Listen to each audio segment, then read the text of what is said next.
വേദമന്ത്ര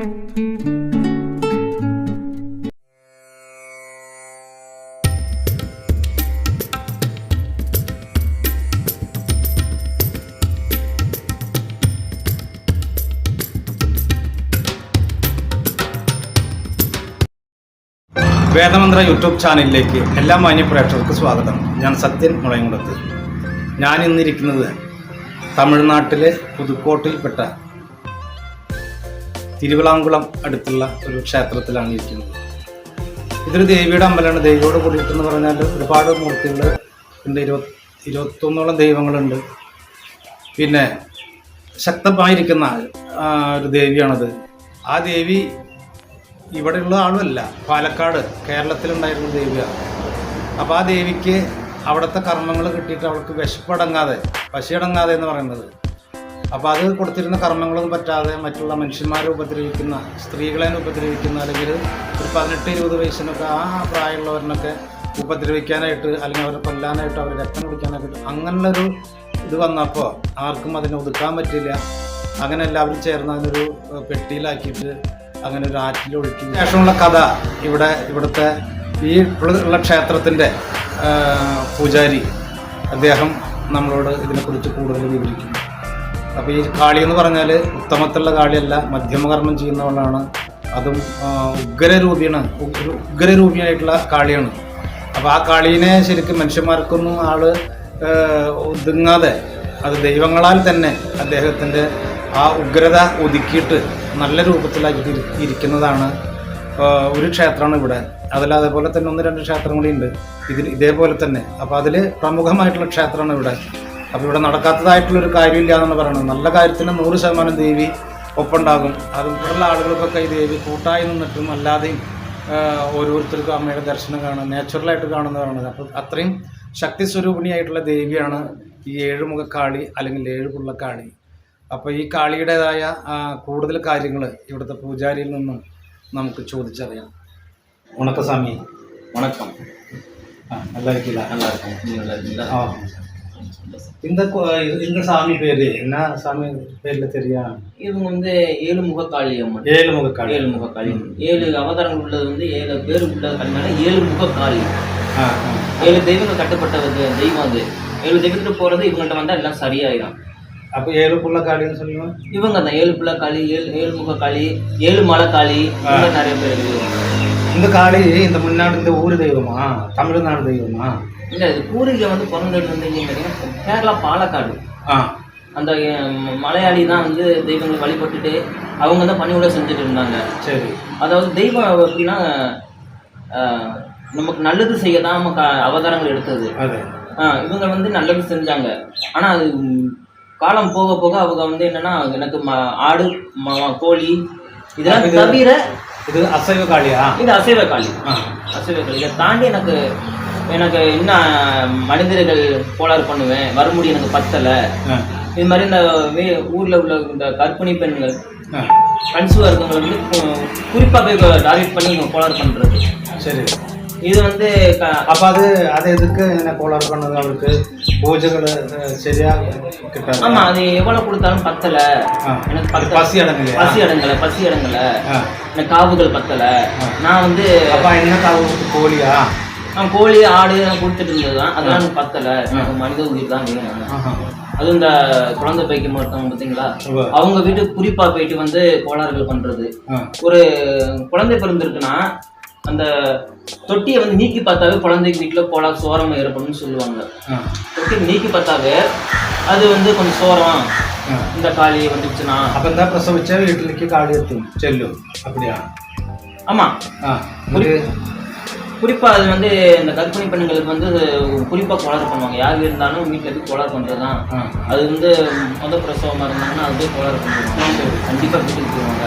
ஆனால் இது என்ன, இது வந்து எதுக்கு கோளாறு பண்ணுறது?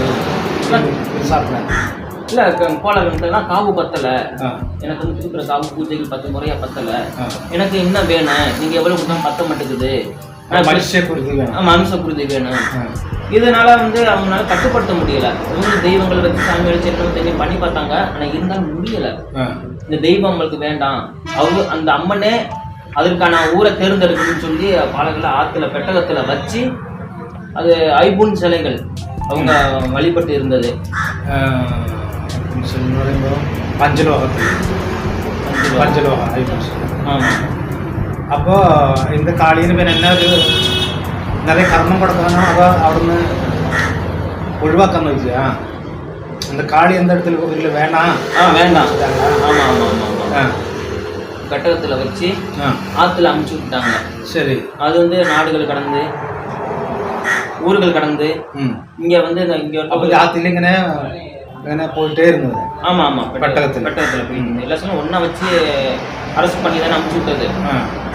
இங்க பக்கத்துல 7 கிலோமீட்டர்ல வளநாடுன்னு சொல்லிட்டு ஒரு ஊர் கிராமம், சின்ன ஒரு குக்கிராமம் இருக்குது. அந்த கிராமத்துல வந்து எங்க பண்ணையார்ல வந்து வேலை பார்த்துருக்காங்க. அதாவது குற்பனக்கோட்டைங்கிற ஊர்ல வந்து பண்ணையார் வேலை பார்த்துருக்காங்க.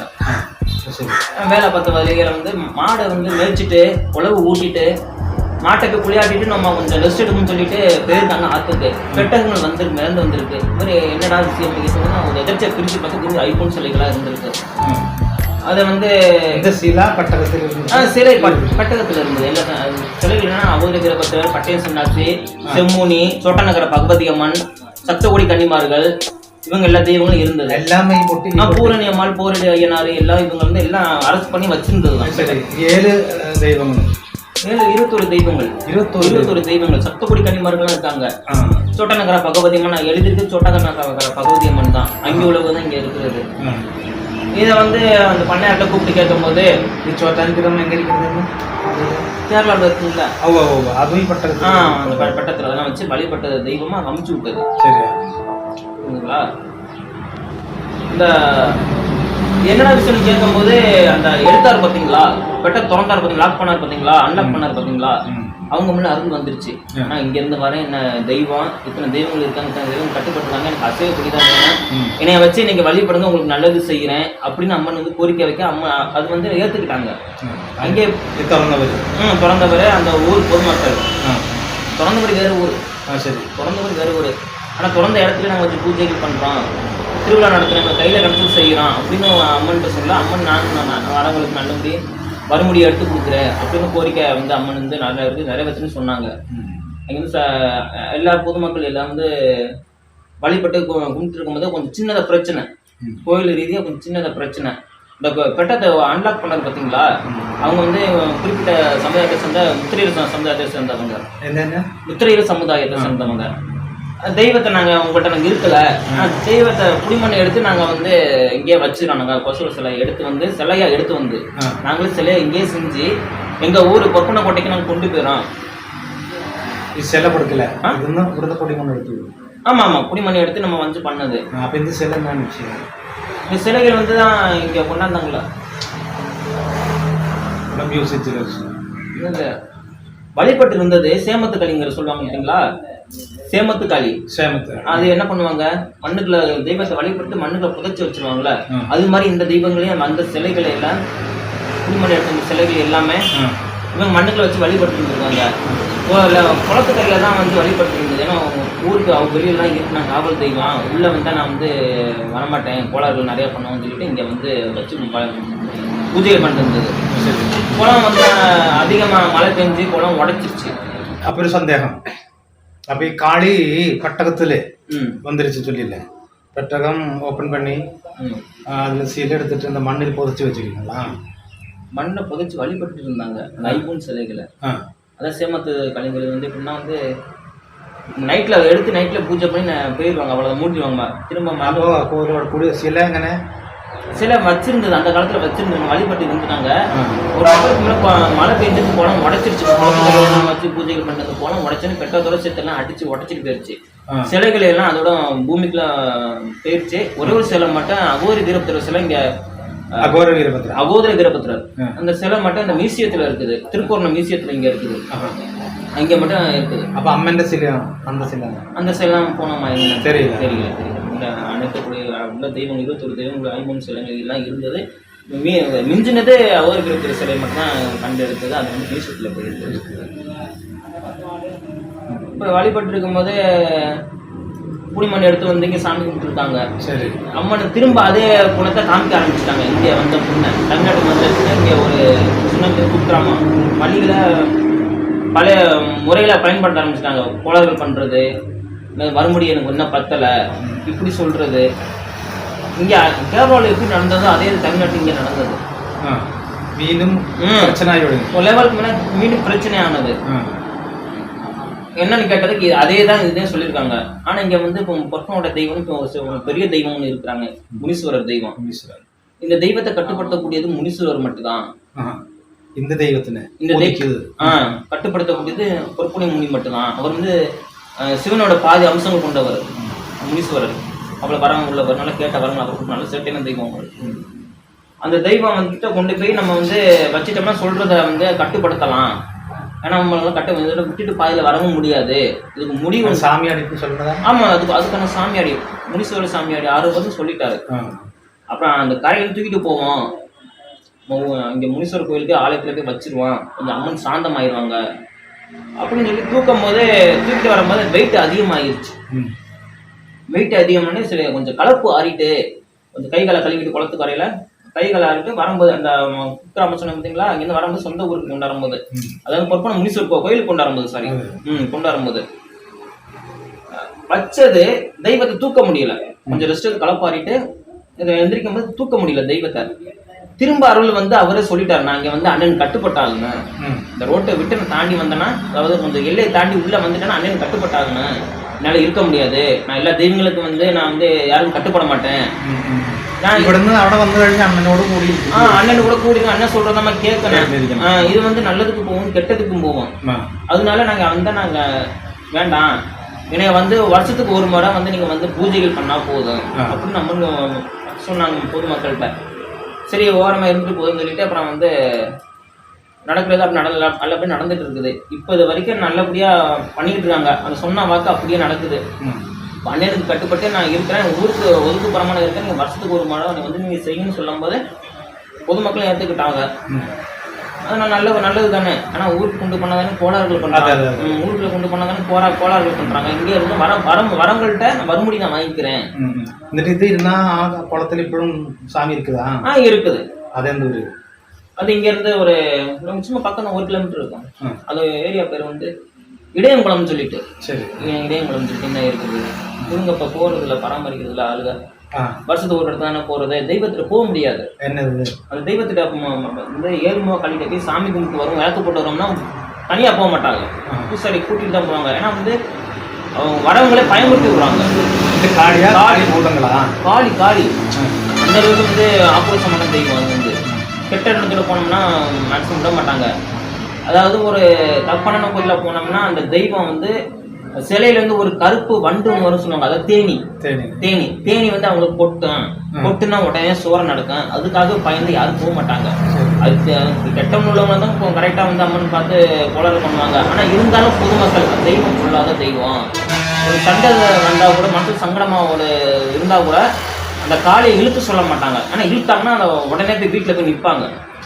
அது வந்து கெட்டதாக இருந்தாலும் சரி நல்லதாக இருந்தாலும் சரி, நல்ல விஷயத்துக்கு வந்து குளறு பண்ண மாட்டாங்க, கெட்ட விஷயத்துக்கு நம்மளே வந்து நம்ம மேலே குற்றத்தை வச்சுக்கிட்டு போன இந்த காலி தான் கேட்குன்னு சொல்லி நம்ம சொன்னோம்னா அவங்க வீட்டுக்கு போவோம், பொய் சொன்னவங்க வீட்டுக்கு போவோம். அது மாதிரி வந்து மேக்ஸிமம் பயந்து வர மாட்டாங்க, காளி வச்சு எடுக்க மாட்டாங்க. ஆனால் வருஷத்துக்கு ஒரு நாள் பூஜைகள் பண்ணிக்கிட்டு இருக்குது. பின்னே காளினா வந்துட்டு காளியாரி தொந்தரவு பண்ணியாங்களா, அதாவது உட்காந்துருந்தாங்க கொடுக்கிற பூஜையில சாப்பிட்டுட்டு சந்தோஷத்தோட உட்காந்துருந்தா. அதான் அண்ணனுக்கு கட்டுப்பட்டு ஆயிடுச்சுங்களா. அண்ணனுக்கு வாக்கு கொடுத்துட்டாங்களா, நான் வந்து நீ எந்த உயிர் பழியும் எடுக்க மாட்டேன், அதான் அண்ணன் கிட்ட சத்திய வாக்கு வாங்கிட்டாங்களே, அதுல இருந்து கொஞ்சம் சாந்தமா. அப்ப ஆரம்பத்தில் என்ன சொன்னாங்கன்னா, வருஷத்துக்கு நான் ஒரு பழி நான் வாங்கிக்குவேன், இந்த வரக்கூடியவங்க பழி ஒன்று வாங்கிக்குவேன். அது என்ன கோழியா ஆடா மனுஷன், நான் பழி எடுத்துக்குவேன்.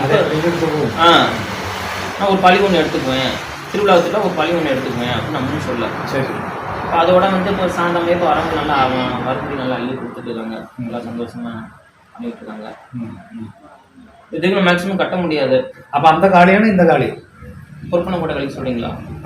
எந்த களி சொல்றீங்க? அல்ல இது நம்ம காளி. ஆமா, 7 முக களி. அவங்க சொன்னது வந்து பொறுப்பனை கோட்டை வந்து அதாவது ஒரு சின்னதோட அருளை சொல்லணும்னா, ஒரு சம்பவத்தை சொல்லணும்னா 1980 நடந்த காலகட்டம்னு சொல்லலாம். அதாவது எங்கள் ஊர்கள் அதிகம், 36 கிராமங்கள் அதிகம். அதில் 7 சாமியாடி தான். 7 சாமியில் ஒரு சாமியிடம் பொற்பன முனீஸ்வரர் சாமியாடி ஆடுவாங்க. அந்த சாமி தான் எல்லா சாமியும் கட்டுப்பட்டது. இந்த தெய்வம் வந்து என்னன்னா மாரியம்மன் கோயில்னு சொல்லிட்டு ஒரு நல்ல பிரமாண்டமாக நடக்கும். திருவிழாவில் வந்து மது குழுக்குவாங்க. அது வந்து பொற்பன முனீஸ்வரர் ஐயா அருள் இறங்கி தான் குழுக்குவார். மதுக்களை குழுக்கும் போது கொஞ்சம் பங்காளிகளுக்கு கொஞ்சம் முரண்பாடாக இருந்திருக்கு. நீ தான் சாமி ஆடுவேன், நான் தான் சாமி ஆடுவேன், எல்லாமே உங்களுக்கு தான் போகுது, எல்லாருக்கும் வந்து சமமாக போகும்னு சொல்லி ஒரு போட்டி போறாமையில அந்த சாமியாரை கொஞ்சம் கோளாறு பண்ணிடலாம், தெய்வங்களை கட்டிடலாம். இந்த சாமியை கட்டிட்டோம்னா எல்லா தெய்வங்களும் கட்டுப்பட்டுறான். ஏன்னா ரொம்ப சேட்டையான தெய்வம் பொற்பன சொல்லுவாங்க. ஒரு மந்திராவதி மந்திரம் போட்டுக்கிட்டே வந்திருக்காரு. திருவிழா மது குளிக்கும் போது இந்த பாலின்னு சொல்லுவாங்க பார்த்தீங்களா, சாமி வந்து தூக்கிட்டு ஆடுவாங்க. அந்த ஆடிக்கிட்டு இருக்கும்போது கூட்டத்தோட கூட்டமா உட்காந்துக்கிட்டே தவந்துக்கிட்டு வந்திருக்காரு. மந்திரத்துங்களை சொல்லிக்கிட்டு கிட்ட வந்திருக்காரு. அந்த சாமி ஆடிக்கிட்ட கிட்ட வந்தோடனே கட்டிட்டாரு. சாமி ஆடிட்டவங்க பிடிச்சி காலை பிடிச்சி கட்டி பிடிச்சிக்கிட்டாரு. கட்டி போயிட்டா தெய்வங்கள் எல்லாம் நின்றுச்சு. எல்லா தெய்வம் கட்டிட்டாரு. இங்க நாங்க மந்திரவாதி நம்ம ஒரு மந்திரவாதி எல்லா தெய்வம் கட்டி முனீஸ்வரம் கட்டிட்டா எல்லாம் சிலையா நிக்கிறாங்களாம். அப்ப வந்து என்னன்னா ஒரு தெய்வத்தை கட்ட முடியல. அது இவங்க 7 முக களி தான். ஏன்னா சொன்ன கதண்டா வருவாங்கண்ணா. ஒரு கூட்டமா வந்து அந்த மந்திரவாதிய ஒரு அடி தானா அடிச்சா ஒரு 36 அடி மேல தாண்டி கீழே விழுகுறானா. அப்புறம் எல்லாம் சூழ்நிலை வந்துருச்சு. அப்புறம் மந்திரவாதி கேட்டபோது இன்னாளுக்கு தான் சொன்னது, இன்னாள் விஷயங்கள்லாம் செஞ்சது. அதனால மந்திரவாதிகளும் கட்டுப்படாது. மேக்சிமம் அடிச்சு அழிஞ்சிருவாங்க. நல்ல நல்ல தெய்வங்கள் மந்திரங்களும் போவாங்க. மந்திரங்கள் வந்து இந்த கல்வி வச்சு தான் பயன்படுத்துவாங்க. நல்ல சிறப்பான தெய்வம். காளி வேலைப்புள்ள காளி அந்த இடத்துல இருந்துருச்சு. அவனும் குடிமண்ணு கொண்டு வந்து ஆமா அந்த கோயில். இந்த கோயில் வந்து அந்த சொன்ன குளத்துக்கரை இடையங்குளம்னு சொல்லிட்டு அங்கே இருக்கிறாங்க. இப்போ வந்து அங்கே அதிகமாக ஆளுகள் போகிறதில்ல. இந்த பயந்து காளினால பயந்து தனியாக இருக்கணும். பூசாரி அச்சரை வச்சுக்கிட்டு தான் உள்ளே போவாங்க. ஆளுகள் சந்தர்ப்பம் கிடைக்கிறது இல்லை. அப்போ நம்ம குடிமண்ணை எடுத்து இங்கே வச்சது யாருன்னு பெரிய சாமியாடி தான். அந்த பொற்பன முனீஸ்வரர் சாமியாடி தான் இங்கே எடுத்து வச்சது ரோட்டில். அவங்கள்ட்ட கனவுல போய் சொன்னாங்களாம், நான் வந்து உங்கள்கிட்ட வருஷத்துக்கு ஒரு மணி தான் நான் வறுமுடி வாங்கிக்கிறேன், எனக்கு பத்தலை, நீங்கள் வந்து ரோட்டு ஓரத்தில் வாங்க, நான் வரவங்கள்ட்ட வறுமுடி வாங்கி நான் வந்து நான் நல்லது செஞ்சுக்கிறேன் 4 பேருக்கு, ஒரு வருஷத்துக்கு ஒரு பண்ணது பத்தலை எனக்கு அப்படின்னு ஒரு பெரிய சாமியாட்டி சொல்ல. ஊர் பொதுமக்கள்லாம் சேர்ந்து கேட்கும்போது நல்ல நியாயம் தான் தெரியுது, நல்ல விஷயம் தான். உள்ளே போனால் பயப்படுவாங்களே. இங்கே இருந்தோம்னா அவங்க தண்ணி பொண்ணுங்களாம் உள்ளே விட மாட்டாங்க, ஆம்பளை மட்டும்தான் போவாங்க. அதனால இங்கே இருந்தால் எல்லாருமே வந்து போயிட்டு வந்து சாமி 4 பேருக்கு தெரியும், அம்மா 4 பேர் அருள் பார்க்க சொல்லுவாங்க அப்படின்னு சொல்லி இங்கே குடிமணி எடுத்து அந்த முனீஸ்வரர் சாமியாடி தான் இங்கே வச்சது. இங்கே வச்சது இந்த பொற்பன முனீஸ்வரர் தடியாகவும் காளி முன்னாடி வேல் இருக்காது, சின்ன வேல். அந்த வேலை வந்து நான் ஆரம்பிச்ச ஸ்டார்டிங்கில் உண்ணுது. அப்புறம் அந்த லைனில் போகிற ட்ரக்ஸு, மணல் ஒரு சட்டி இறக்குறது, கல்லுகளை இறக்குறது, சிமெண்ட் இறக்குறது. சிமெண்ட்லாம் சும்மா ஃப்ரீயாகவே செஞ்சு கொடுத்தாங்க. ஒவ்வொரு சட்டி மண் இப்படியே கட்டணும். அதுவே ஒரு சளிலாம் வந்து அதுவே ஒரு பெரிய விஷயமா இருந்துச்சு. சின்ன கோயில் கட்டினான். அந்த கோயிலை வச்சு பணிமனை பண்ணிட்டு இருந்தாங்க. அப்புறம் படிப்படியாக அவங்க உயர்ந்து வரவங்கள்ட்ட வறுமுடி வாங்கி இப்போ இந்த அளவுக்கு வந்துருக்காங்க. கேட்ட வரது அள்ளி. இந்த காளி எல்லாருக்கும் நல்லது பண்ணி கொண்டு இருக்கு. ஆமாம் ஆமாம் ஆமாம். அது மற்ற உயிர் வெளி வேணும்னு சொல்லியில்லை. ஆமாம் ஆமாம். அதுக்கு இந்த இடத்துல வந்துட்டு அப்படி பண்ணிட்டாங்களா காளி? அது முனீஸ்வரர் தான் இருக்காருங்களா, சொன்னீங்களா? சரி சரி. முனீஸ்வரை வச்சு தானே நம்ம குடிமணிக்கு எடுத்து வச்சது. இப்போ முனீஸ்வரர் இங்கே இருக்காரு. அவரை வாக்குனால எல்லா பயிலும் எல்லாம் நம்ம காளியம் எடுத்து வச்சானா அவங்க கோளாறு பண்றாங்க. முனீஸ்வரன் கூட சேர்ந்து எடுத்து வச்சுட்டாங்க. காவல் தெய்வம் முனீஸ்வரன் கட்டுப்பட்டாச்சு. ஆமா. ஏன்னா வந்து நம்ம அடிச்சுட்டு போயிருங்களா, அடிச்சுட்டு போயிருங்களா, வாக்கு. ஆமா வாக்கு. ஆமா ஆமா ஆமா ஆமா. தெய்வங்களுக்குலாம் வந்து இது மாதிரி ஒப்பந்தம் இருக்குங்களே. அதனால இந்த முனீஸ்வரர் சாமியாடி வந்து 2 தெய்வம் ஒன்னா எடுத்து வச்சுட்டாங்க. அதுல கொஞ்சம் சாந்தமா இருக்காங்க. அண்ணன் இருக்கனால கொஞ்சம் சாந்தமா இருக்காங்க. இருந்தாலும் இந்த ரோட்ல போற கொஞ்சம் அச்சுறுத்துறான்னு சொல்லுவாங்க. நம்ம இது வரைக்கும் கண்டதில்லை. இந்த இங்கே விவசாயங்கள்லாம் பண்ணுவாங்க. இங்கே இருக்க அம்மன் 36 அடி சிலை உயரத்தில் உள்ளவங்க வந்து நடந்து போவாங்க. சப்தப்படி கன்னிமார்கள் காலையில பின்னிக்கிட்டு வருவாங்க, குழந்தைகள் பின்னிட்டு வருவாங்க. அம்மன் வந்து வருவாங்க. அதை எப்படி பிரத்யேக நாள் இருக்க சுவாவில் இருக்கா? அதோ வேற இல்லை சும்மா பொதுவாகவே இந்த விவசாயம் பண்றாங்கள அவங்க வந்து பயமுறுத்துறது. உடனே வந்து கோளாறு வந்துடும். அவங்க வீட்டில் கொஞ்சம் பயமுறுத்தலாம், கொஞ்சம் முடியாமல் வந்துடும். என்னன்னு கேட்கும் போது இது மாதிரி நான் வந்து வீட்டுக்கு வந்திருக்கேன், எனக்கு வறுமுடி பண்ணுங்க, எனக்கு இது மாதிரி விஷயத்த செய்யுங்க அப்படின்னு சொல்லி கேட்டு வாங்கிக்கிறது. இது மாதிரி நேச்சுரலா நல்லா தெய்வம் வர இங்க இருக்க பொதுமக்கள் நேச்சுரலா பேசுறாங்க, கேட்டதை வாங்கிக்கிறாங்க. நல்லது. எந்த விருப்பத்துல அம்மன் ரூபத்துல போயிறாங்க. அது கனவுல பார்க்கலாம், நேரில் நேச்சுரலே பாத்துறாங்க. ஆ வீட்டுல வந்து உட்காந்துருக்கு. நான் வயலை பார்த்தேன், இந்த ஒரு பெரிய உயரமான சிலைய வீட்டுல வந்து இங்க உட்காந்துருக்கு. ஆட ஆரம்பிச்சிருவாங்க. காளி பிடிச்சிட்டுன்னா ஆட ஆரம்பிச்சிருவாங்க. கேட்கும் போது இந்த மாதிரி வறுமுடி கேட்பாங்க. செஞ்சோடனே அம்மன் ஒதுங்கிடுவாங்க. குடும்பத்துக்கு நல்லது செய்வாங்க. சரி சரி. இப்படி எப்படி வறுமுடியை நல்லா கேட்குறாங்க. அப்போ அங்கே இந்த ஊர் மக்களுக்கு நல்லது தானே பண்ணிட்டு இருக்குது அம்மா? நல்லது தான் பண்ணிட்டு. அப்பா சாமி ஆடுவீங்களா? சாமி ஆடுவீங்களா? அப்பா இருக்குன்னா அப்பா ஆடுவார். உங்களே சாமி ஆடுவாங்க? கொஞ்சம் லேட்டாங்க. சரிங்க. அது திருவிழாக்கு எங்கே கிடா வெட்டுவாங்க? திருவிழா மாசியில் நடக்கும். இங்கே கிடா வெட்டுறது, அம்மனுக்கு கிடா வெட்டுறது. நேர்த்தி கடையில் நிறைய வச்சுருப்பாங்க. இவ்வளோ காசு அம்மனுக்கு எப்படி உத்தரவு கொடுத்துருக்காங்க. தனியாகவும் செய்வாங்க, இல்லை பொதுவாக சேர்ந்து செய்வாங்க. செஞ்சு வீட்டெலாம் கொண்டு போகிறது கிடையாது. இங்கே வர பக்தர்களை எல்லாம் சாப்பிட்றது, ஆண்களை மட்டும்தான் சாப்பிட்றது அனுமதி கொடுத்துருக்காங்க அம்மன். இன்னும் பொம்பளாளுங்க சாப்பிட்ற அனுமதி சாப்பிட்ற அனுமதி கொடுக்கல. வருவாங்க, வந்து சாப்பிட்டு போவாங்க. நல்லா ஒரு இது வரைக்கும் நல்லா சந்தோஷமா இல்லை. அப்போ அன்னதானத்துக்கு பொம்பளை மாதிரி அன்னதானம்லாம் போடுவோம். அன்னதானம் வந்து திருவிழா அன்னைக்கு போடுவோம். கிடாவட்டி பூஜைகள் பெருசாக தனியாக நடத்துவோம். திருவிழா தானம் பூஜையும் தனியாக நடத்துவோம். பூஜை கிடாவட்டி கொண்டு வந்து யாரும் சாப்பிட கோயிலுக்கு மேக்ஸிமம் வர மாட்டாங்க. அன்னைக்கு ஃபுல்லாக வர மாட்டாங்க. அந்த ரோட்டில் போட்டு கொஞ்சம் அச்சமாக தான் போவாங்க. சாமி கும்பிடுற நேரத்தை மட்டும் கொஞ்சம் அச்சமாக தான் இருப்பாங்க. கொஞ்சம் சாமி கும்பிட வரைக்கும் கொஞ்சம் ஹோல்டு பண்ணிடுவாங்க. கார் பைக்கை எல்லாத்தையும் ஹோல்டு பண்ணிடுவாங்க. போலீஸ் வந்து ஹோல்டு பண்ணிடுவாங்க. சரி. பூஜை முடிச்சுன்னா அப்புறம் வந்து ரெகுலராக பண்ண ஆரம்பிச்சிடுவாங்க. பேரியட் போட்டு பிளாக் பண்ணிடுவாங்க. இந்த காளி கேரளா வந்து உனக்கு பின்ன கேரளாவுக்கு போகணும்னு சொல்லிட்டு இல்லை? இல்லை இல்லை இல்லை. இங்கே இருக்க மக்களுக்கு நான் நல்லது செஞ்சால் போதும். இங்கே எல்லாரும் தேடி வருவாங்க அப்படின்னு சொல்லி இங்கே இருக்காங்க. ശരി ശരി. അവിടെ കട്ടക്ക് പൊട്ടിയിരുന്നെന്ന് വെച്ചെങ്കിൽ ഒതുക്കി വെച്ചിട്ട് കൃത്യമായിട്ട് ഇന്നും കാളി அந்த ஊர்ல തന്നെ ഇരിക്കുന്നു കേരളാവില്. அதான் அமுச்சு விட்டாங்களே. அந்த தெய்வம் அங்கே தான் இருக்குது. ஆனால் அந்த வழிபட்ட முறையை எல்லாத்தையும் அழிச்சிட்டாங்களே. அழிச்சு தானே அமுச்சு விட்டாரு. தெய்வங்களை வந்து கட்டுப்படுத்த முடியல, அதுக்கான உள்ள தீர்வு கிடைக்க மாட்டேங்குது அப்படின்னு ஒரு விஷயத்துக்காக தான் நம்ம வந்து அமுச்சு விட்டது. அது நமக்கு தெரியல என்ன. ஆனால் வந்து அந்த காலத்தில் வந்தது. இப்போ வழிபடுறாங்களா வழிபடலையான்னு தெரியல. சரி ശരി. അപ്പോൾ സന്തോഷം. അപ്പോൾ கொஞ்ச നേരം കൊണ്ട് എൻ്റെ കാളിയുടെ എല്ലാ വിശേഷങ്ങളും തെളിയിക്കപ്പെട്ടില്ല. നന്ദി. ரொம்ப சந்தோஷம்.